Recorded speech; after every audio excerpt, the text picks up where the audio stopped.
Бәріңе сәлем, сіздермен жұмбақ әлем. Барлығымыз денсаулығымызды жақсы қалыпта сақтағымыз келеді. Бірақ кейде залға барып жаттығу жасауға да ерінетін уақыттар болады. Ал жаттығулар кезінде шаршаған уақытта бәрін тастай салғың келеді. Осындай қиын сәттерде берілмей өз ісін жалғастырған адамдар туралы естігенде ерекше мотивация аласың. Бүгінгі шығарылымда жас спортшы Эндрю Джонс туралы айтқым келіп отыр. Эндрю кішкентайынан спортпен шұғылданып, бос уақытының барлығын спортқа арнады. Спортшы тренажер залында жаттығу жасап, жүгіруді ұнатты. Ал спорттағы жетістіктері болса мақтануға тұрарлық.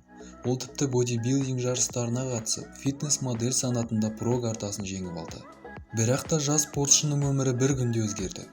2012 жылы жаттығу кезінде Эндрюдің тыныс алуы қиындап, жүрек қағысы төмендеп, әл-ауқаты нашарлай бастады.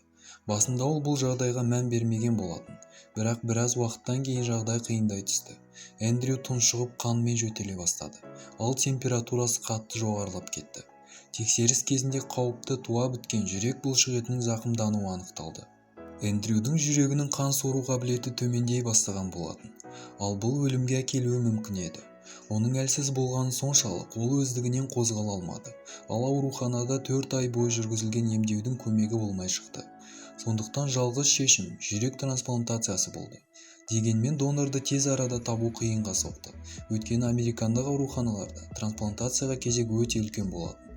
Сондықтан жасанды жүрек, дәлірек айтқанда қан айдайтын құрылғы кардиостимулятор орнату туралы шешім қабылданды. Оны Эндрю кішкентай рюкзакқа салып жүретін болды. Біраз уақыттан кейін Эндрю өзін жақсы сезіне бастады. Ауру кезінде формасын жоғалтып алғандықтан, бірнеше ай оңалтудан кейін ол залға оралу туралы шешім қабылдады. Эндрю үнемі позитивтілігін сақтап, күнделікті өмірін Instagram парақшасында бөлісіп отырды. Оның рюкзакпен жүріп жасаған жаттығулары ерекше батылдық пен өмірге деген сүйіспеншіліктің белгісіне айналды. Ол тіпті бодибилдинг жарыстарына да қатысып үлгерді. Эндрю сахнаға рюкзактағы кардиостимулятормен шыққан бірінші адам болды. Ол 4 жыл бойы спортпен шұғылданатындарға ғана емес, қарапайым адамдарға мотивация болып, жалқаулық пен шаршауды ұмытып өз мақсатына ұмтылудың үлгісіне айналды. 2016 жылы Эндрюдің жүрек трансплантациясының кезегі келді. Операция сәтті өтті. Оның денесінен тозған жүрегі алынып, орнына жаңа донорлық жүрек қойылды. Жас спортшының жағдайы түзеле бастады. Ал оянғаннан кейін жаңа жүрек алдыңғы екеуіне қарағанда жақсы жұмыс істейтінін айтты. Қазір Эндрю толыққанды өмір сүріп жатыр және трансплантация жасалған адамдарға арналған жарыстарға да қатысады.